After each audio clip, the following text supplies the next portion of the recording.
Fala, meu amigo, minha amiga, seja muito bem-vindo a mais uma editorial aqui do nosso canal. Prazer enorme estar aqui com vocês, trazendo mais um conteúdo. Hoje o nosso canal está repleto de informação, então, sem maiores enrolações, né? Eu já estou testando o aplicativo aqui de todas as formas.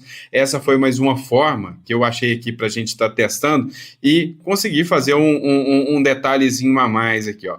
Dá uma olhada, olha que beleza, gente. Ó, até para fazer um bigodinho. Olha que beleza. Então, ó, fiquei chique. É isso, pessoal. A gente está tentando aprimorar, mas brincadeira à parte, né? Sextou, né? A gente pode brincar um pouco. Minhas meninas já estão melhores. As duas, tive que levar as duas no médico, já estão melhores e agora a gente pode ir de matéria. A gente vai começar falando da anistia. Sem sombra de dúvidas, né? Essa anistia, como que eu posso dizer? Ela se tornou um golpe. Sim, este foi o verdadeiro golpe, esse PL da anistia. O Paulinho da Força, ao pegar o PL da anistia, transformar em PL da dosimetria, mostrou para a direita quem é que manda na bagaça aqui, que é o Centrão, né? Ou seja, confiar no Centrão é sacanagem. Ou melhor, vou te falar quem mostrou quem manda, nem é a direita, nem é o Centrão, é o STF mesmo, porque ficou exatamente, né, como o STF queria. Então, na verdade, na prática mesmo, foi exatamente como o STF queria. E aí a gente percebe, né, a força e a influência do STF dentro do Congresso Nacional. Mas sem maiores delongas, né, vamos começar de matéria aqui que a gente vai entender tudo que está acontecendo. Bora começar com essa matéria aqui. Domingo agora, depois da manhã, a esquerda quer derrubar a anistia. E aí já derrubou, né, já transformou de anistia para PL da dosimetria, só para reduzir as penas. Mas se dependesse deles, eles queriam era paredão, né? Paredão. E nem pensar em reduzir pena de ninguém. Mas dá uma olhada nessa matéria aqui, tá? É da Neila Nara, lá do jornal Metrópolis. Olha só ela falando sobre as manifestações e as estratégias da esquerda contra a anistia. Escuta só. Dados da esquerda, a gente estava conversando com o Sérgio Denicoli, CEO da APEC, da Exata, que estava conversando com a gente hoje, mostrando as pesquisas, e ele falou exatamente sobre isso, que vai ter essa movimentação, essa manifestação no domingo da esquerda, mas que as manifestações da esquerda costumam ter menos gente, angariar um público menor que as manifestações da direita. Após o avanço do debate sobre a anistia, a esquerda então convoca uma manifestação em todo o país no próximo domingo contra essa proposta. A ideia é fazer uma pressão popular para o Congresso Nacional, para que isso não avance no Congresso Nacional. Atos estão marcados para acontecer em todas as regiões do país a partir de 9 horas da manhã. Claro, as figuras da esquerda muito conhecidas devem participar, como o Guilherme Boulos, que são um dos responsáveis por convocar o povo às ruas.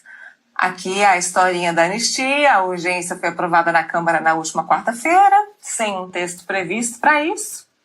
O texto em debate: anistia aos condenados por participação em manifestações desde outubro de 2022, data do segundo turno das eleições, quando começaram as manifestações, o encontro das pessoas no quartel-general do Exército em Brasília. Então, uma data muito relevante aqui para esse processo. Vamos lá, lembrando para vocês que as pequenas falhas que tiveram aqui, dessa vez não foi no meu aplicativo, foi o próprio Metrópolis lá que falhou, né? Mas olha só, em cima ainda, né, desse negócio da anistia aí, olha só o que a Raquel Landim escreveu aqui, ó.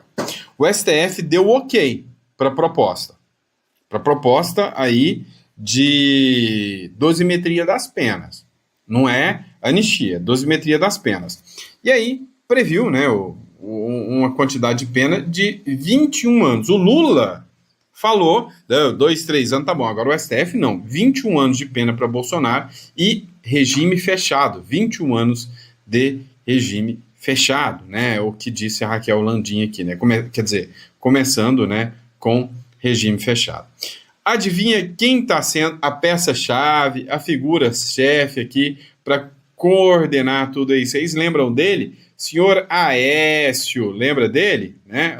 Cara, eu tô adorando isso aqui, ó. Senhor Aécio Neves. Pois é, o Aécio Neves é quem fez a articulação reapareceu, apareceu a Margarida, ninguém nem lembra que existe esse deputado lá dentro da Câmara dos Deputados, né? Mas reapareceu a Margarida agora para dar uma melada aí no projeto da anistia. Acompanha só. Não se trata mais de anistia. Anistia é inconstitucional. Vamos tratar a partir de agora da dosimetria das penas. Olha, não se pode fazer um projeto como esse direcionado para uma pessoa, seja para puni-la ou seja para absolvê-la. Ele tem que ter uma regra, ele tem que ser um projeto feito por juristas que estão aconselhando, inclusive, o deputado Paulinho. Até o Toffoli, tá? Até o Fux, quer dizer, pode pedir para o Fux que o Fux ajuda aí a fazer esse projeto. Eu não quero aqui, que não seria correto da minha parte, avançar em quais modificações. Tem o Jeffrey Schichini, né? Tem um monte de jurista que pode ajudar. Tem eu, se precisar. Modificações ocorreriam, mas pensa-se, sim, em mexer nessa janela para alguns desses crimes, talvez abrandando um pouco de um lado, estendendo um pouco do outro, né? E se isso na aplicação final da regra, para todos os condenados, impactar, não sei, se numa redução de 4, 5 anos na pena do ex-presidente da República, é porque a regra é essa, mas esse projeto não é feito para ele, não mudará o seu status quo. E hoje, a meu ver, pelo que eu ouvi daqueles que estão, né, tecnicamente elaborando o projeto, não mudará absolutamente nada na sua realidade de hoje, mas eles vão conseguir o que eles querem, que é mandar o Bolsonaro para trás da cadeia, né? Ou seja, mandar o Bolsonaro para a cadeia. Agora, aconteceu um ponto interessante aqui, ó, chamou a atenção. O Valdemar da Costa Neto, né, o Valdemar, ele anda dando algumas declarações que anda deixando aí a turma da direita bem pistola da vida com o Valdemar da Costa Neto, né? Olha só o que disse o Valdemar da Costa Neto aqui, ó. Vai ajudar a matar o pai, diz Valdemar, sobre a candidatura de Eduardo Bolsonaro. Pra você ver. Olha só. Que é isso, meu Deus do céu? Apareceu o Lula aqui, ó. Apareceu a Margarida. Vamos lá. Pronto, né? Apareceu a Margarida aqui, né? Que eu coloquei um link aqui fazendo o teste aqui e apareceu o Lula aqui. Mas, resumindo, né? Vamos voltar para cá, tá? Cadê? Aqui, achei. O Valdemar da Costa Neto, né, assim, nos últimos dias, ele mudou, ele virou casaca de um jeito, né, no seu discurso completamente. Falou que é contra o impeachment dos ministros do STF, falou que o Bolsonaro não quer anistia, né, que o Bolsonaro não quer impeachment dos ministros do STF. Enfim, ele mudou o discurso por completo, né. O presidente Valdemar da Costa Neto voltou a defender que Jair Bolsonaro seja candidato à presidência da República, apesar da inelegibilidade do ex-presidente. O cacique do partido disse em entrevista à Folha de São Paulo esperar colaboração do presidente da Câmara e do Senado, Hugo Mota, republicanos, e Davi Alcolumbre, do União, para que uma anistia ampla e restrita seja aprovada. Não vai acontecer, todo mundo já viu o que o Centrão quer fazer, né? Ele não está falando em momento algum em anistia ampla, geral e irrestrita, não. Tinha uma matéria que eu queria usar aqui, acho que eu já passei batido nela, acho que eu esqueci de colocar a matéria aqui. Tinha uma matéria aqui que tratava justamente da manifestação do Sóstenes Cavalcante falando que a palavra final será do Bolsonaro. A palavra final é o Bolsonaro que vai determinar, né? E aí ele vai ter uma reunião hoje com o Bolsonaro, inclusive a reunião do Sóstenes foi antecipada em relação ao Bolsonaro, vai ter essa reunião com o Bolsonaro e a partir desta reunião com o Bolsonaro, né, o Bolsonaro vai dar a palavra final, se ele topa essa anistia ou se eles vão continuar tentando bater de frente. Mas é óbvio que não vai adiantar nada, né? O Centrão já levou essa aqui. Agora, já que a gente está falando disso aqui, vamos falar de dois outros absurdos aqui da República das Bananas. Primeiro, foi essa decisão aqui, ó. Foi o Lucas Bove que fez essa publicação. Esse aqui é o Instagram do Lucas Bove, tá? Olha só. Afinal, o que querem? Moraes ordena que o GSI, que é o Gabinete de Segurança, não faça a segurança do Bolsonaro. Dá uma olhada sobre isso aqui. Eu já tinha comentado com vocês sobre aquele caso de que o Bolsonaro ficou 5 minutos esperando o médico dar declaração. Pois é, dá uma olhada aqui. A informação antes do intervalo. O ministro Alexandre de Moraes, do Supremo Tribunal Federal, determinou que o GSI, o Gabinete de Segurança Institucional, não mais acompanhe o ex-presidente ex-presidente durante... Tá vendo? Não é só eu que erro, não. E ele é jornalista profissional. Eu sou um Zé Ruela que fica aqui fazendo palpite aqui sobre política. Tá vendo? Então, não é só eu que erro. Deslocamentos. Na decisão, Moraes argumenta que a segurança realizada pela Polícia Penal e pela Polícia Federal dispensa a necessidade da manutenção de agentes do Gabinete de Segurança Institucional. Portanto, essa informação que acaba de chegar, o ministro Alexandre de Moraes determina que o GSI, o Gabinete de Segurança Institucional, não faça mais a segurança do ex-presidente Jair Bolsonaro em deslocamentos. Essa decisão, curiosamente, vem logo após, Juliana Lopes, daquele pedido de informações à Polícia Penal sobre a demora, mais de 5 minutos, do ex-presidente Jair Bolsonaro entrar no carro e seguir para a prisão domiciliar quando ele foi ao hospital. É isso, numa imagem que...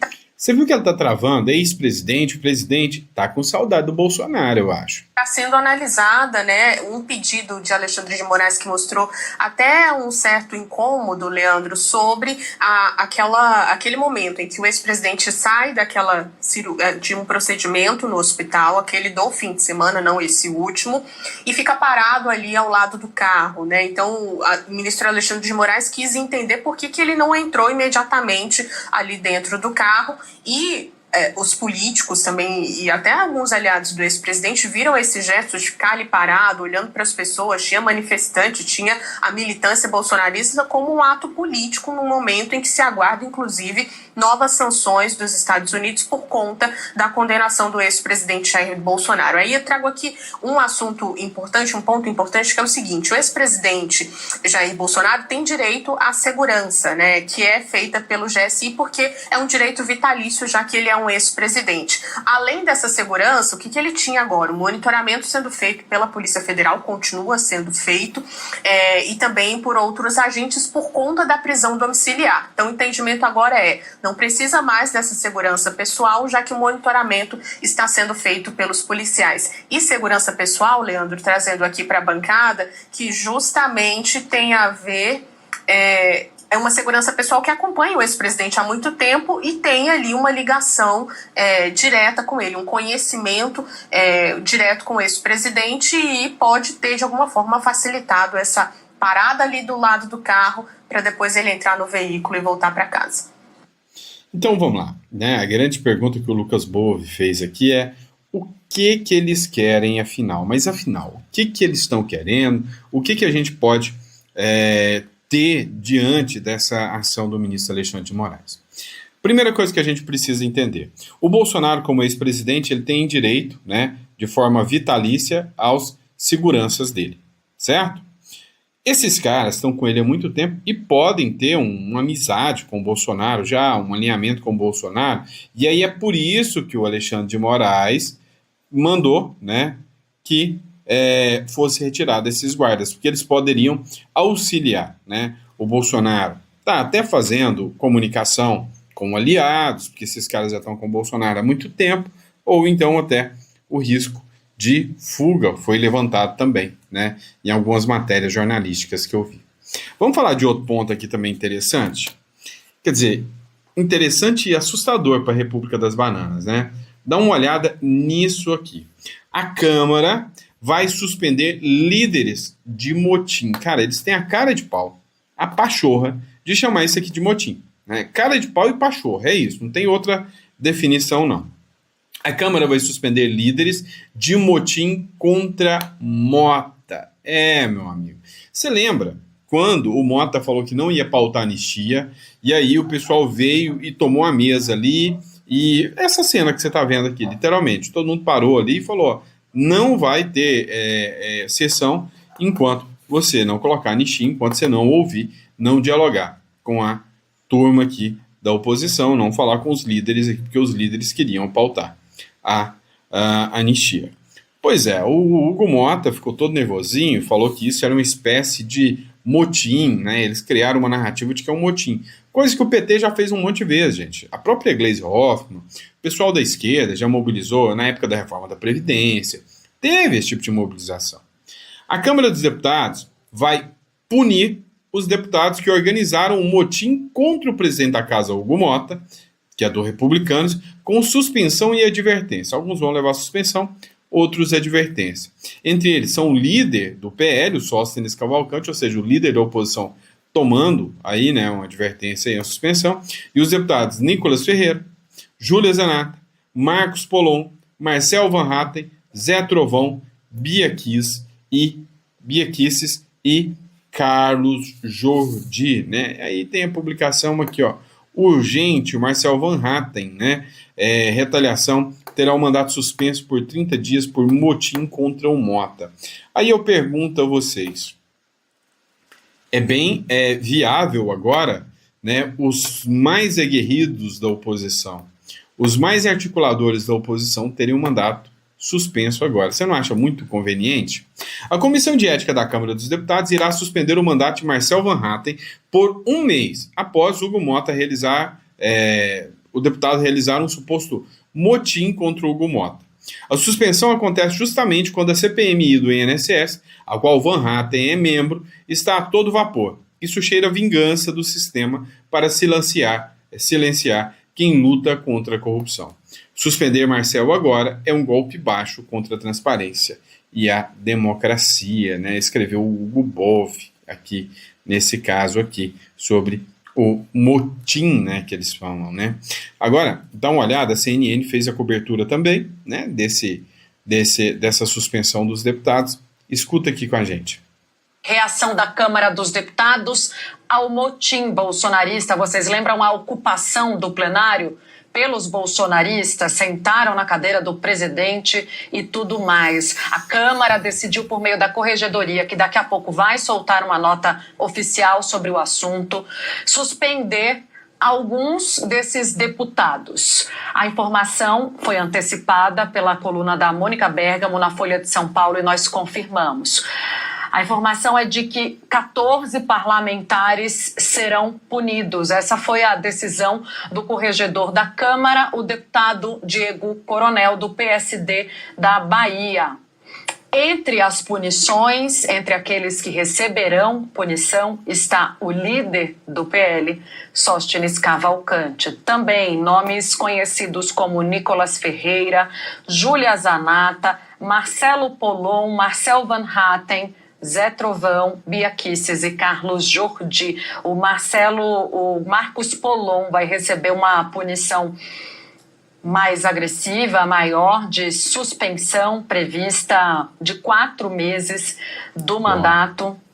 Há também previsão de uma punição maior contra Marcel Van Hatten e Zé Trovão. Os dois estavam ali segurando a cadeira do presidente Hugo Mota, impedindo que eles se sentassem. Depois de alguma negociação ali, durou alguns minutos, saíram, mas ficaram lá ainda com a chegada de Hugo Mota. Tem previsão de censura por escrito e também de suspensão automática em alguns casos.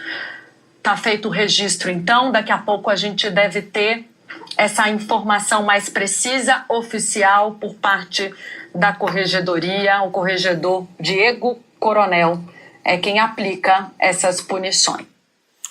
É isso aí, né? Tem a Corregedoria da Câmara e quando há uma punição a ser aplicada, é a própria Corregedoria, né, que traz essa sanção, né? Então, assim, é algo insensato, né? É absurdo. Vamos falar um pouquinho disso aqui, ó. Com Eduardo nos Estados Unidos, o Flávio Dino exige que mandato parlamentar exija presença física. O ministro do STF, Flávio Dino, negou nessa quinta-feira um pedido apresentado pela defesa do ex-deputado federal Chiquinho Brazão. Chiquinho Brazão é aquele que está envolvido lá no caso da Marielle, tá? Contra a decisão da mesa da Câmara dos Deputados, que declarou a perda do mandato dele na decisão. o ministro destacou que a presença física é regra para um parlamentar continuar com o mandato. Ou seja, a decisão do Dino abre precedente para que o Eduardo Bolsonaro, de forma alguma, possa permanecer no mandato, né, continuar com o mandato, porque ele diz que a presença física é exigida, é obrigatória. Tá? Então, essa decisão, né, tem o nome do Chiquinho Brazão, mas também tem um carimbo contra o Eduardo Bolsonaro. A declaração de Dino acontece em meio à atuação do deputado federal Eduardo Bolsonaro, que está fora do Brasil. O parlamentar está nos Estados Unidos desde março desse ano. Ele chegou a pedir licença parlamentar de 120 dias, que expirou em julho e vinha acumulando faltas desde então. Nessa semana, contudo, foi escolhido pela comissão como líder da minoria na Câmara. Com isso, segundo o grupo, ele vai parar de levar faltas e evita uma perda do mandato. Pois é a articulação que eles tentaram fazer aí, né, para o Eduardo Bolsonaro não perder o cargo, e acabou, né, que agora vem o Flávio Dino. O sistema se articula, o sistema, ele é como uma cobra, que ele vai enrolando assim, ó, vai embrenhando, e um tá ali para dar o suporte pro outro. Então, assim, eu vejo hoje uma crítica que eu tenho à direita, e que muitos de vocês não gostam quando eu falo isso, é que a esquerda tem uma articulação, tem um alinhamento muito maior do que um alinhamento e a articulação da direita. Isso aí é inquestionável, tá? Vamos falar agora do Maduro? Bora falar um pouquinho do Madurinho, né? Olha só, assessor de Donald Trump disse que Maduro poderia sair da Venezuela. Tá? Ele tem toda a liberdade para ele sair da Venezuela numa bolsa para cadáver, né? Ou seja, querem o Maduro é morto, né? A tensão entre Estados Unidos e Venezuela voltou a escalar depois de fortes declarações reveladas por meio do Axios. Axios é um portal, né, de notícias. Segundo assessores próximos a Donald Trump, o regime de Nicolás Maduro estaria mais encurralado do que nunca, ao ponto de que sua saída do poder poderia dar-se em uma bolsa para cadáveres. O comentário surge em meio do avanço militar ordenado por Washington no Mar do Caribe, o que está aumentando as especulações sobre uma possível operação contra Caracas, né? Caraca! Vamos lá. Os assessores citados pelo Axios asseguraram que a Casa Branca, Maduro, não é mais um fugitivo da justiça estadunidense. O compararam com casos como o do ditador panamenho Manuel Noriega, em 1989, enquanto alguns funcionários creem que a pressão militar e política busca forçar uma negociação. Outros sinalaram que o entorno do mandatário venezuelano poderia traí-lo em qualquer momento, dado que afirmam que não existe uma lealdade real ao Maduro, né? Ou seja, segundo informações aqui, a qualquer momento poderia haver uma traição contra o Maduro, tá? O Manuel Rincon chegou a publicar aqui um vídeo que o Maduro publicou sobre suas forças venezuelanas. Como ele está no formato horizontal, e ele ficou meio torto aqui, né? E não apareceu os comentários, mas dá uma olhada. Um vídeo feito. Cara, a impressão minha, ou tem uma carinha de inteligência artificial isso aí? Pra mim tem uma inteligência artificial nisso aí, né? Eles colocaram aí essas imagens aí que foram feitas. Pra mim, isso tem cara de IA, inteligência artificial. Mas vamos lá, né? O pessoal do Maduro chegando, mostrando aí suas forças militares, né? Suas tropas aí que vão enfrentar os malvadões yankees americanos, né? Então, vamos ver o que vai sair em meio a tudo isso aí, né? Agora, o Ivan Kleber mandou, né, um vídeo aqui, o link foi quebrado. Tá bom, então não vou mostrar não, né? Tá? Será que arrancaram o canal do Ivan Kleber do ar? Não sei, O link dessa foto ou vídeo pode estar quebrado ou o post pode ter sido removido. Deve ter tirado o post por algum motivo, né? Mas vamos lá. E aí, né, o José Gomes, da Venezuela, postou essa foto aqui. A juventude da Venezuela ao lado do Maduro. Olha que cena mais deplorável.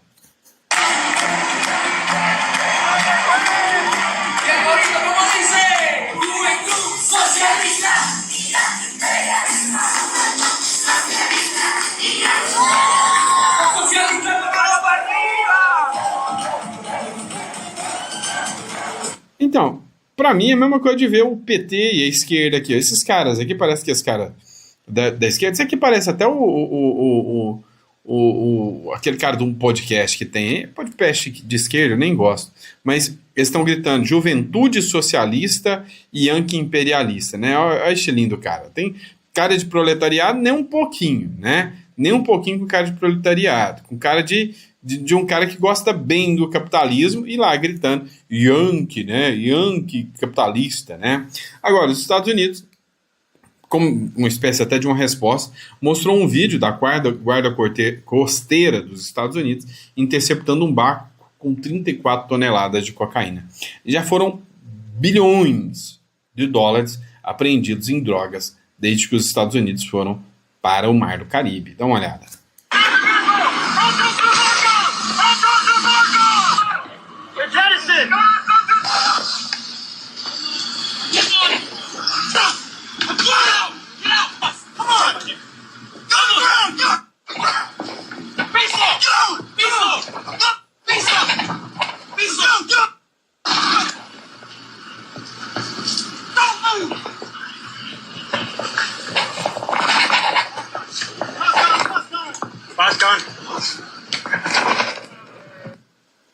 Pois é, pessoal, você viu aí, parecendo cena de filme, né?